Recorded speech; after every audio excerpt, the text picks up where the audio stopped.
I shall start, Stephanie. Thank you very much. The Idaho Education Association is the largest public employee union in the state. If you want to use the term union, I have no problem with that. What it is an organization of anyone who is an employee of a public school district in Idaho may be a member of the Idaho Education Association. The IEA is also an affiliate of the National Education Association, which has about 3.3 million members. And there is an association, a state association in all of the 50 states, as well as an overseas association for those members who teach mostly in military schools in other countries in the world. And then, so there is the national organization, and then there's an affiliate in each state, as is the IEA. And then the IEA has in all kinds of local associations, which are affiliated with the IEA and the NEA. And right now we have just over 100 local associations in the organization in the IEA. And essentially, the organization is here to represent all of our members in a number of things, which we will probably talk about throughout this conversation together. And we also advocate for the public education system in this state and in the country, and each of the local organizations which are affiliates with the IEA. That's a very, very broad overview and explanation of what we are, why we exist. And as we get into further detail down the road in this conversation, I'm sure we will find out a little bit more. And I'm sure Stephanie can add some more in, because she is the president of one of the locals in the IEA, the Boise Education Association. Stephanie, you're on. Awesome. So like Dick said, I am the president of the Boise Education Association, which basically is all of our teachers and staff in the Boise school district. So each school district is considered a local. And so I am the local president for Boise. I went to Boise State. You can see our blue football field above me and in that picture. So this is awesome for me to get to talk to people at Boise State. I was a special ed teacher for 17 years in the district, and then I was elected into this position. And so in our locals, a lot of the presidents are not full-time released. So they are currently in their classrooms teaching, and they then volunteer outside of their school day to be the local president. And so that's kind of a thing that we have here in Boise that's a little bit different. The reason for that is because we have 1,800 members of the Boise Education Association in the Boise School District, and that includes certified and classified staff members. So as a local president, our role is just like Dick said, to support teachers and staff members as things come up. Everything from health, concerns, sick leaves, to evaluations and things like that, but I'm guessing there'll probably be specific questions. I've been doing, this is my 9th year being president, so I've been in the district for 25 years.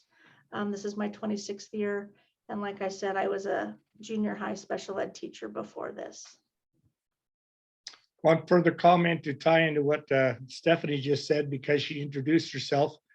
My name is Dick Chilcote, and currently I'm the member benefits director for the Idaho Education Association. However, if we go back some 50 years or more, I started as a teacher in Twin Falls in 1969.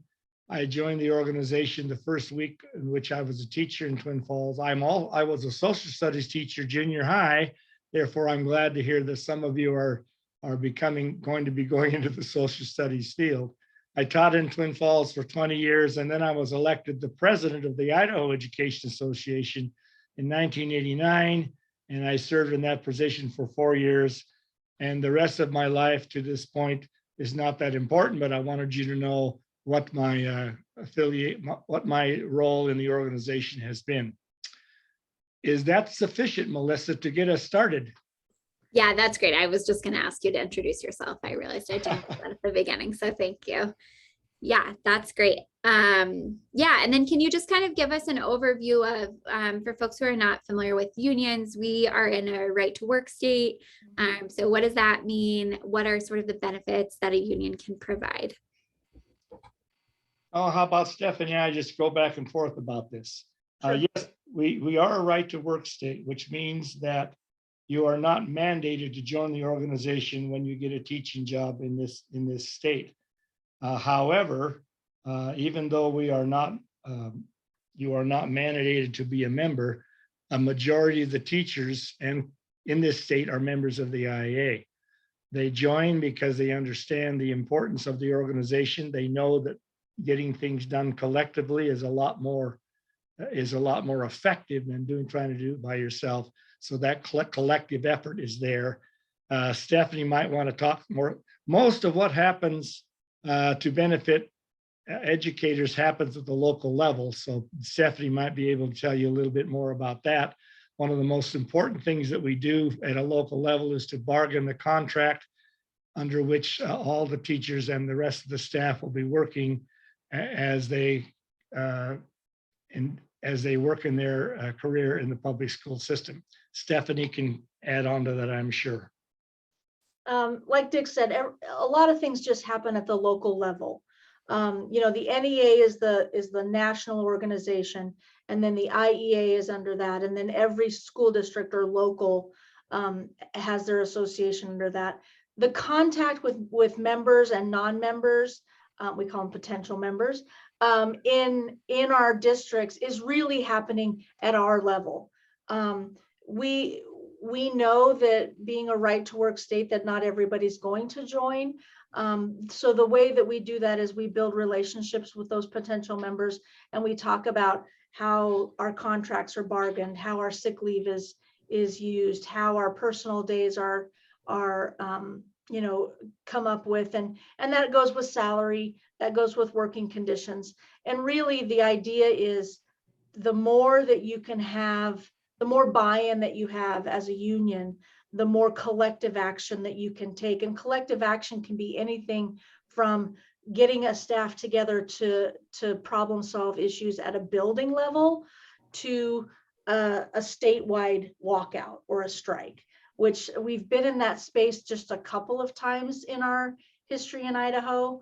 I remember when I was a senior at Mountain Home High School, because my dad was in the military, they went out on strike that senior year. And for my lens, I was like, sweet, I get out of school early, right? I didn't know what it was they were doing. I didn't care at that point. But now looking back on it, those are the times where our teachers needed that collective voice and that collective you know, standing together to make sure that those things are followed through with. So at the local level, it's really about individuals and about the district and the association or the union working together or not together, because that happens too.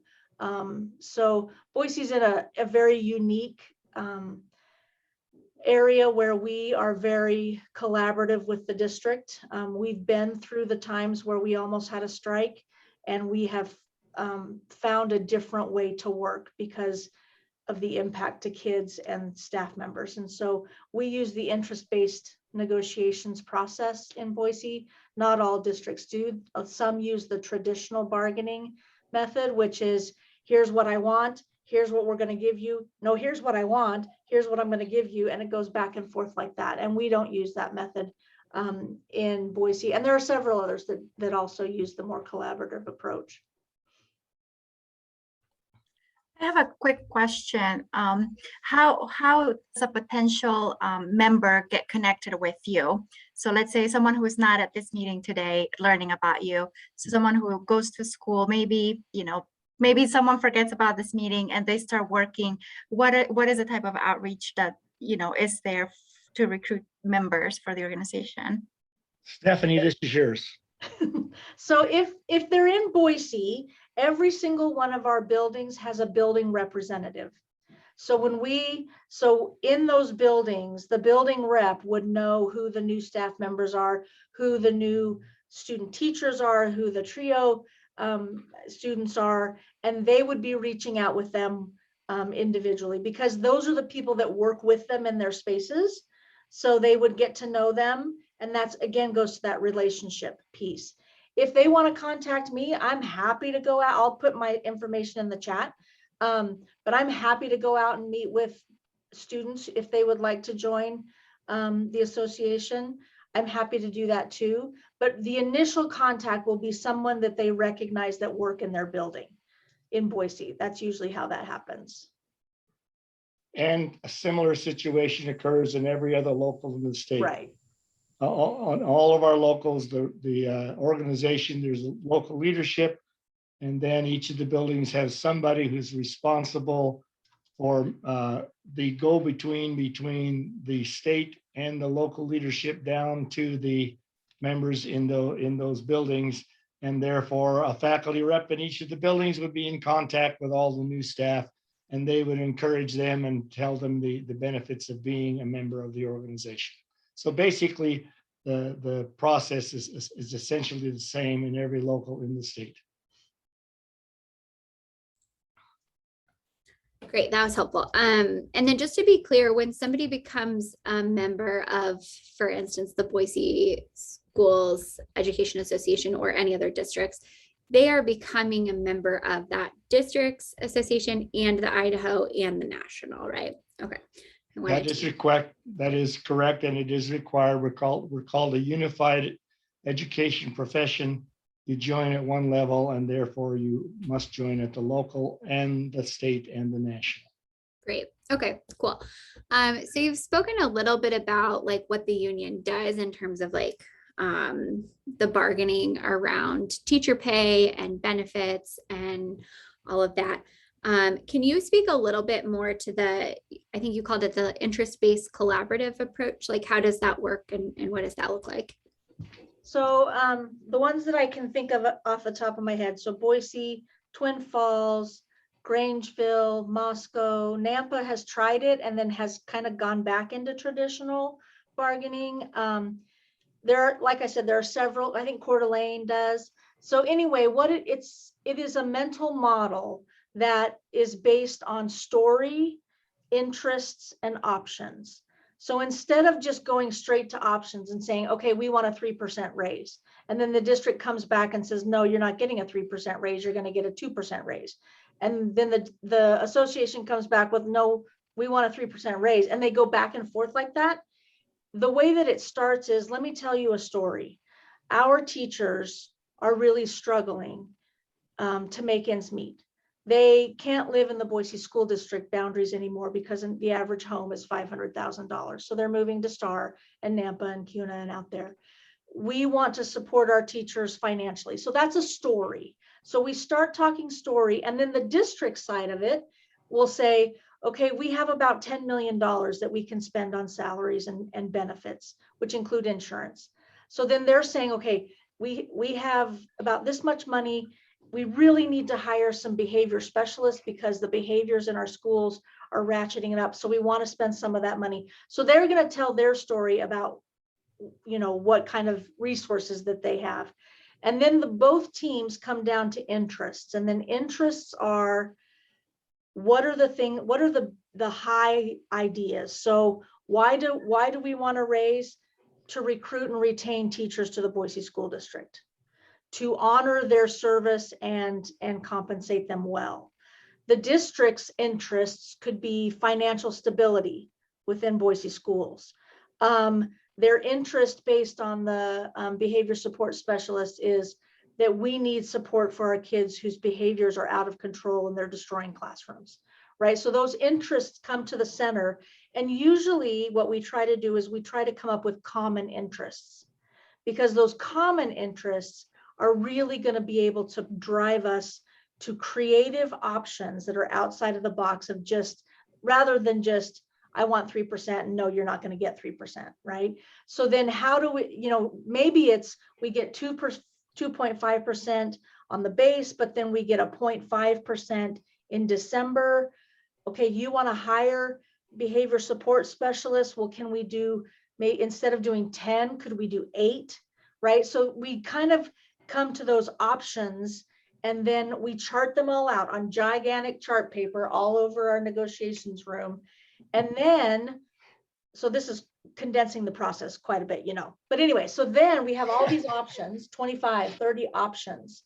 And then what we do is we dot and we say, okay, these are the options and our team, we huddle up, we caucus, and we say, this is what we want.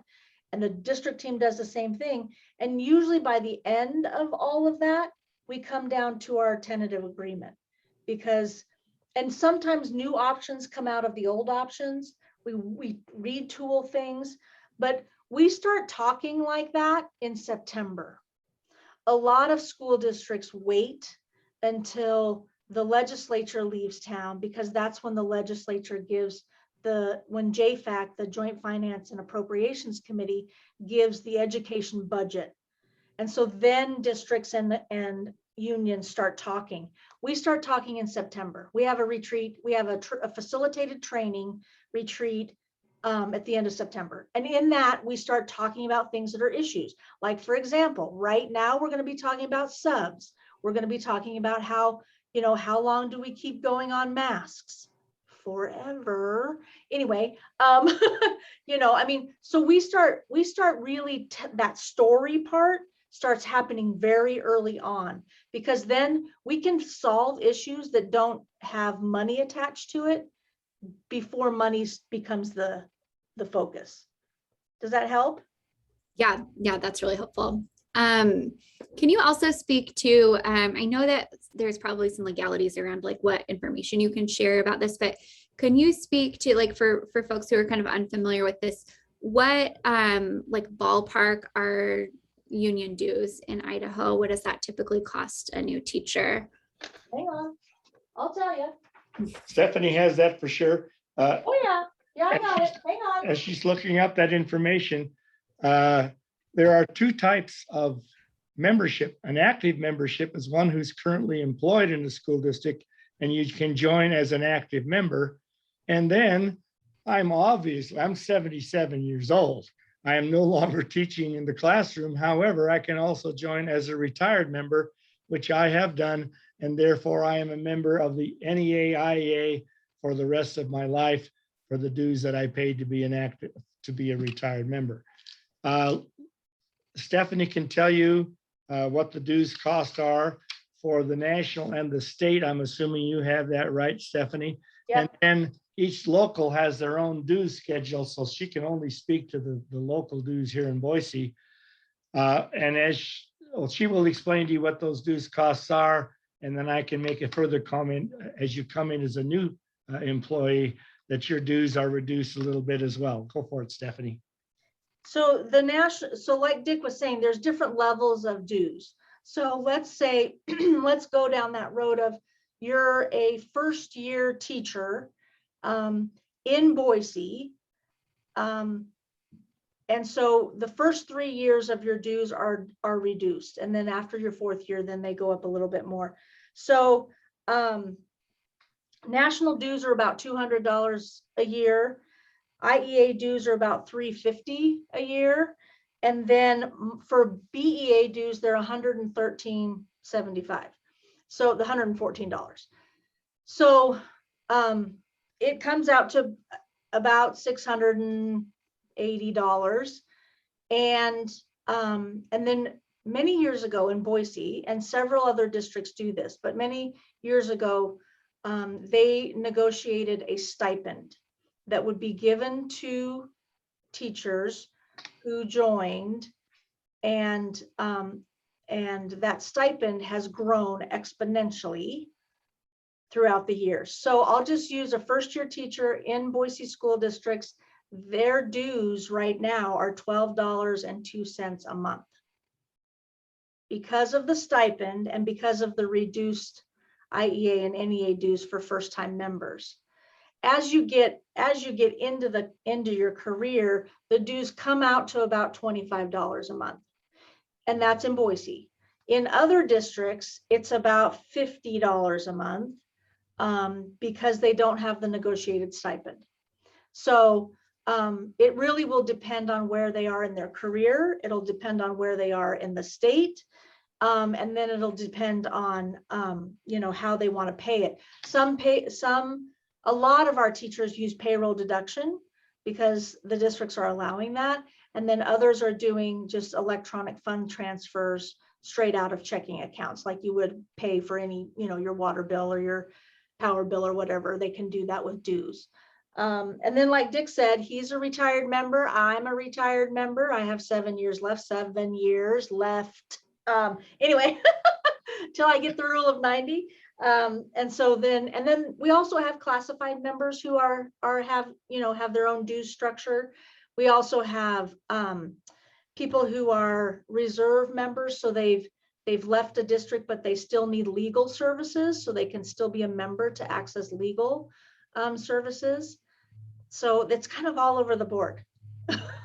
Gotcha. Cool. And so I think one thing, like when I became a teacher, and I've been in a few different states that I didn't have the option because it wasn't a right to work state. So when you're talking about, how the union is really responsible for a lot of this negotiation, which is really benefits all teachers, whether or not they're members or not, they're still using the same pay scale that you're negotiating. So I think when somebody's kind of looking at their salary and like, oh, like if I don't really have to pay these dues, but still get the benefits of the union, that can be kind of an interesting conversation. And I was wondering if you could kind of speak to that. So like, what are the other, besides just kind of paying into the general good of like ensuring that teachers are being treated fairly and paid fairly, and that all takes money and resources to kind of pay into that collective good. Are there other, benefits of joining a union besides that? Or can you just kind of speak to that conversation in general? That's my job. As I explained in the introduction, I'm the director of member benefits for the association, for all of our members. At the national level and at the state level, there are certain benefits which have been provided for members.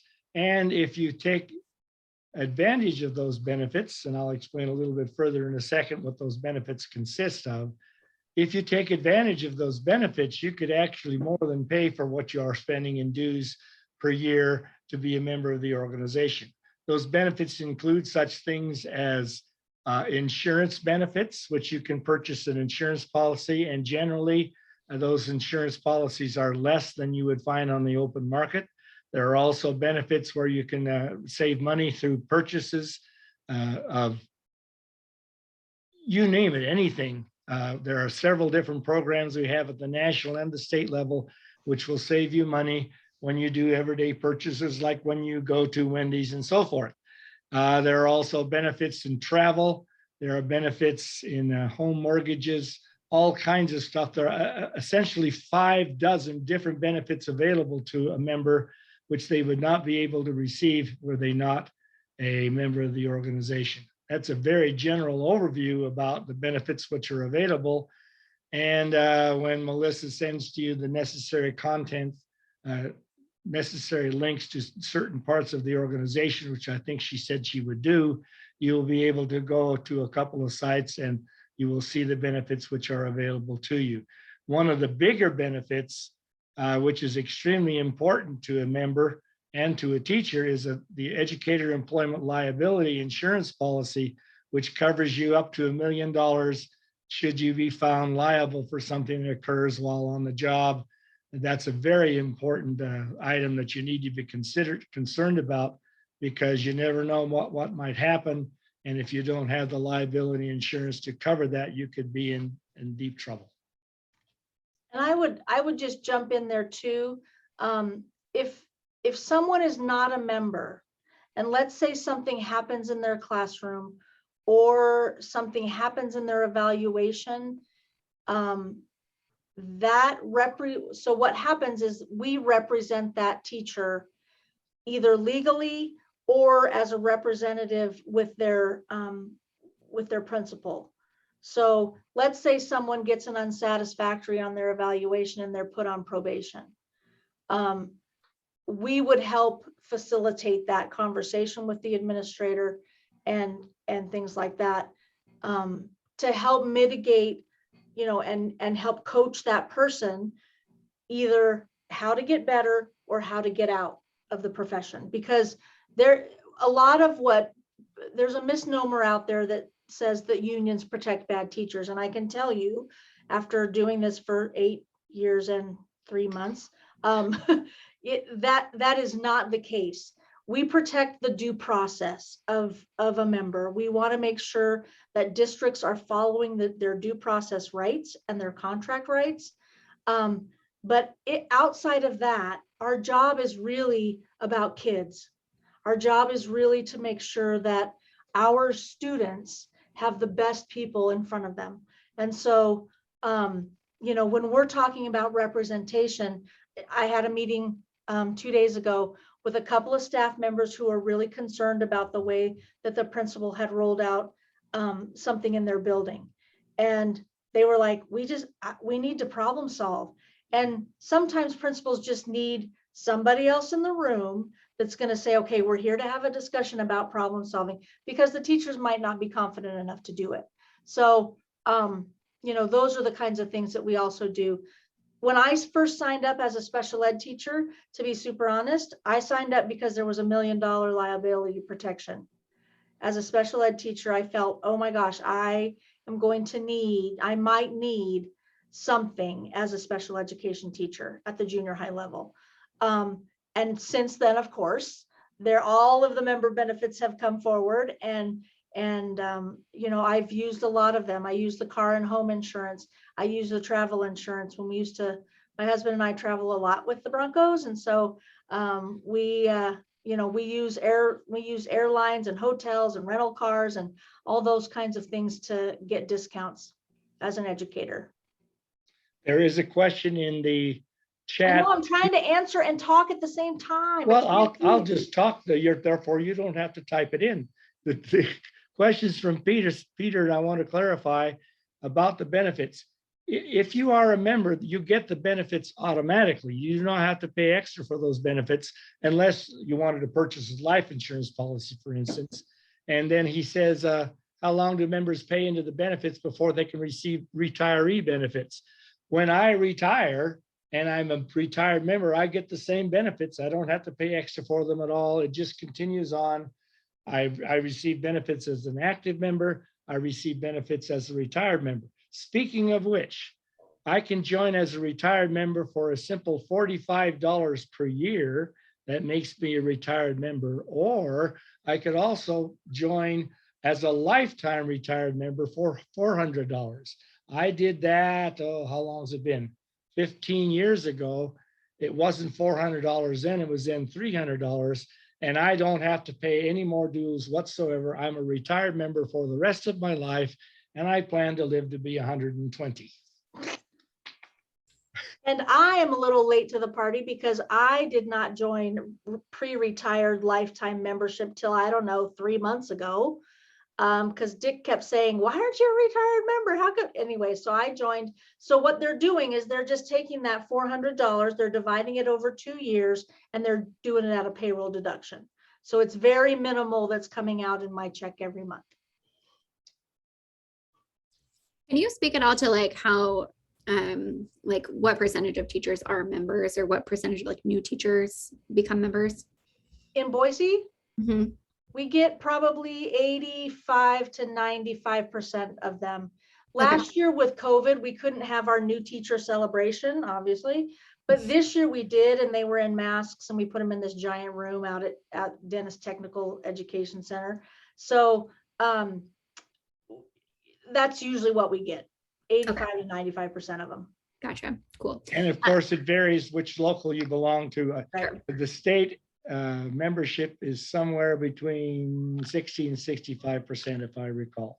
I'd have to look that up specifically, but Okay. that's a ballpark figure. And really quickly, just to clarify, Stephanie, when you were talking about if somebody wasn't a member, I just wanted to clarify, are you saying you still represent teachers in their evaluations if they are unsatisfactory, even if they are not members? Or are you saying you do not represent them if they are not members? So that's the other benefit besides kind of paying into like this whole collective bargaining process. Okay. Yeah, I think when it comes down to an individual teacher's reasons for being a member, it could be the $1 million liability, it could be other benefits, but really it'll come down to the interaction between them and their principal, their administrator.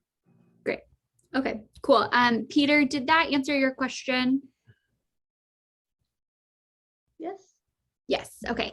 I have a number of other questions, but I know we've got about 15 minutes left, so I want to be respectful of everyone's time. So if I'll just leave it open. If there's any other questions, I can keep going with my list, but wanted to give Danielle and Peter, Adriana, if any of you have questions you want to jump in with. Okay. I was wondering if you could talk to, is there any kind of student membership that students could join while they're in school? And kind of as a piggyback to that question, does the union help navigate anything around like student loan repayment, student loan forgiveness, that kind of a thing? If you could speak to that. Oh, I could speak to this with your permission, Stephanie. Of course, and we only have 15 minutes, so make it short. Oh, yes, ma'am. Yes, you can be a member of the organization even while you are in school. We call this membership the aspiring educator. Someone is going to become a teacher someday. You can become a member through the aspiring educator process. The dues are dirt cheap, absolutely dirt cheap. And then, by the way, when you do become, if you're a student, an aspiring educator, let's say for the 4 years that you're in school, and then you become a member in the, let's say, the Boise Education Association, you get a reduction of your dues for each of the years that you were an aspiring educator. So yes, you can be an aspiring educator. You can also be an active and a retired member, and you could also be a staff member of the organization, because this association, the state, hires 35 staff people who work with the individual members from throughout the state. The other thing is, if somebody, they can join as a student, like in their block classes, but then once they start student teaching, it is complimentary. So there's no charge when they are in their student teaching section. And do they have to fill anything out for that? Yeah, there's a form. Do you want me Okay. to? Yeah, that would be great. Yeah, that's great. And I put a couple of links in the chat there just for the IEA's website and the member benefits in particular, and then the Boise one as well. Thank you very much, Melissa. Those are very valuable websites. Yeah, and feel free to put anything in the chat if I'm missing it, because we'll have a record of that chat for the recorded calls as well, if I'm missing anything there. And so can you also speak to, I believe I understand how this works, but again, I haven't taught in Idaho. So any kind of charter private schools are not going to be represented by the IEA or any kind of union. And just, can you clarify or speak to that at all? The association represents employees in public schools. So if a charter school is not a public school, we do not represent the individuals who work for those schools. In some states, charter schools by a special arrangement are actually public schools. Stephanie might be able to speak to this, because there are a couple of charter schools in the Boise area.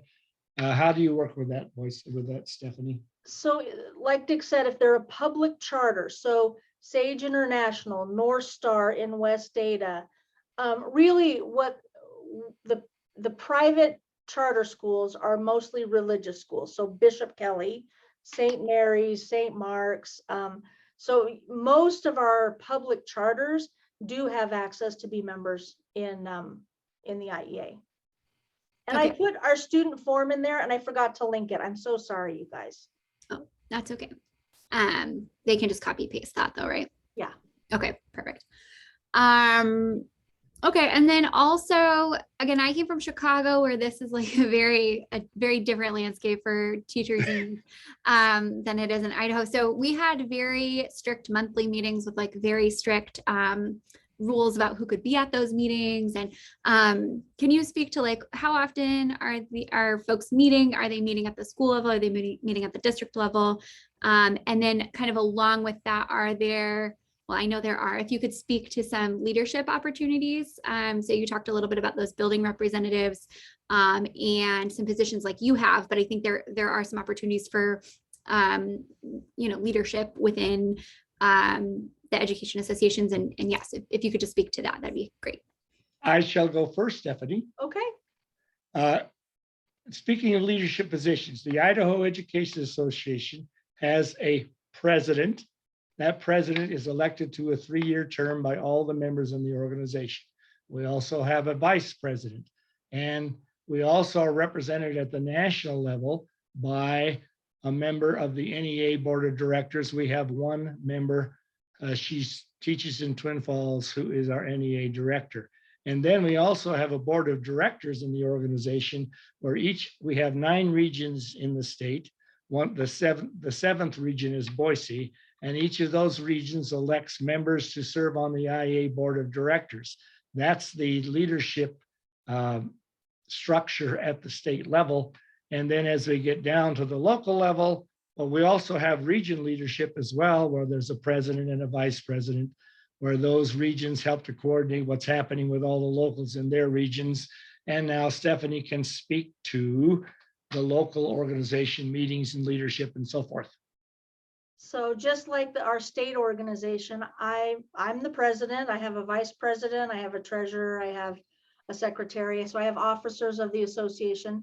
And then I have, on our executive board, I have representative from each of our levels. So we have 3 representatives for our 32 elementaries. We have elementary directors, we have 2 junior high directors and 2 high school directors.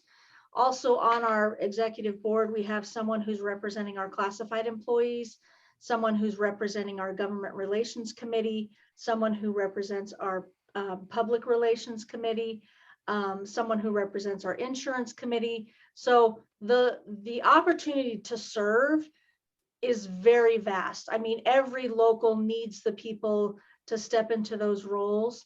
And so whether that's at the building level, of course, or even at the local level or state level, there's a lot of opportunity for leadership. And the opportunities for leadership, Boise obviously is extremely large local. However, if you only have 1 or 2 members at your local school district, you can be a local and you can have leadership, and then therefore you can have a say in what happens in the region and at the state level. I served as the local president in Twin Falls for 2 different terms, and I've been on the board of directors since 1980, and I now serve as a retired member of the IEA Board of Directors. Great. And then can you speak to like how often are members meeting at their schools? So in Boise, we meet once a month as an entire rep council, so all of our buildings. And then in their individual buildings, I ask that they meet with their principals or their administration once a month. So usually they'll do that after we meet as a big group, so that they have information then to share with their building principals. Members meet together different times than that. I mean, each of our committees meets once a month, plus our executive board meets once a month. So our months are, I mean, it's only 1 meeting a month. That's how they get you hooked. It's only 1 meeting a month. And then it's, oh, can you do this? And can you do this? And can you do this? So it usually starts with at the building level and, hey, can you help me be a building rep? And then we get building teams and they meet, and then they meet with us as an entire district. And so also just to clarify, those meetings, like any, member who works in that building can kind of come and say, here are my concerns around our school policies, our district policies, upcoming salary negotiations, benefits negotiations, evaluations, like anything in that realm can come up at these monthly meetings, right? Yep. And we do quite a bit of surveying just to, kind of, since COVID, we've had to get creative because we can't be face to face. So we have hybrid meetings now. I have Google Meets or Zoom meetings with members. I had 1 today, I had 2 yesterday. So any type of problem solving, we're really trying to honor the fact that we're in a pandemic. And since I've told people that if they want to invite potential members to meetings, because really it just has to do with COVID or it just has to do with sharing information, I'm fine with that. I don't draw the line when it comes to member versus not potential member or non-member. When it has to do with what we're in right now, In the past, yeah, we're going to have our member meetings because that's where you can give feedback and get feedback. And a non-member doesn't have that ability. But during COVID, we've been really trying to just listen to people and hear them out. Great. Yeah, that makes sense. So I know we just have like another minute left. So I just want to give everyone else an opportunity if there's any last minute questions, Danielle or Peter, Adriana. I have one question if someone doesn't yet. I was wondering if you could talk about what are the benefits around continuing education for teachers, because my understanding is that there is an expectation to continue taking classes or professional development to maintain their accreditation. Is there anything that the organization does to support that requirement of teachers? The state organization does provide some in-service opportunities, which include actually credits for certain universities in the state. As Stephanie has pointed out, it can be bargained at the local level that the district might even give some financial support to individuals who are members as they take classes for maintain their certification in the state. There are certain requirements that a working teacher has to continue with certain education requirements in order to recertify. It's been too long for me. I've been out of the classroom for 20 years. Maybe Stephanie could more clearly explain how that works as well. It's 6 credits in 5 years. So they have to earn 6 credits in 5 years. The IEA has lots of professional development opportunities. Some districts offer credit reimbursement. Boise does, West Ada does, through their negotiations. And then also we kind of skimmed over it, but the NEA has it's called Degrees Not Debt program for loan forgiveness for teachers and for staff members. So that is something that is available to members, is the Degrees Not Debt program. Oh, and I almost forgot about that. There was an earlier question about student loan debt. A brand new benefit from the national level, it's called Savvy. And basically, it's kind of like TurboTax for student loans, where the association will link you up with the ability to put in certain information into the system about what your student loan is and all kinds of other information. And then the system can figure out a way to reduce your loan. We have a member of the IA board of directors who use this benefit. He teaches up in the near the McCall area someplace, and he saved $50,000 on his student loan debt because he was a member and he used this benefit called Savvy. Big benefit.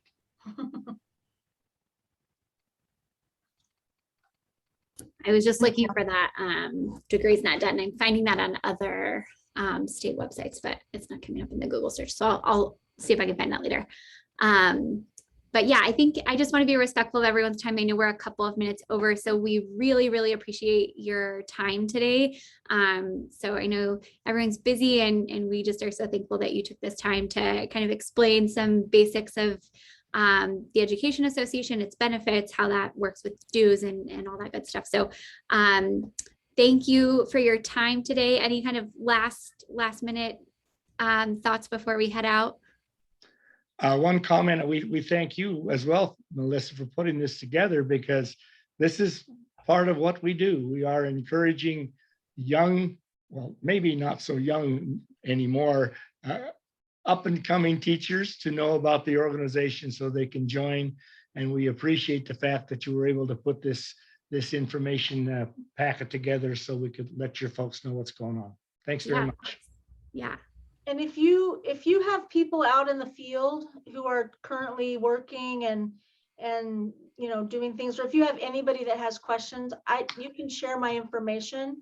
I'd be happy to email them or meet them or talk on the phone with them or whatever we need to do. So just if people have questions, that have them reach out and we'll get answers to them. Okay, will do. Thank you again so much. Have a great afternoon, everyone. We Thanks, really you guys. Take care. appreciate your time. Thanks a Bye. lot. Bye.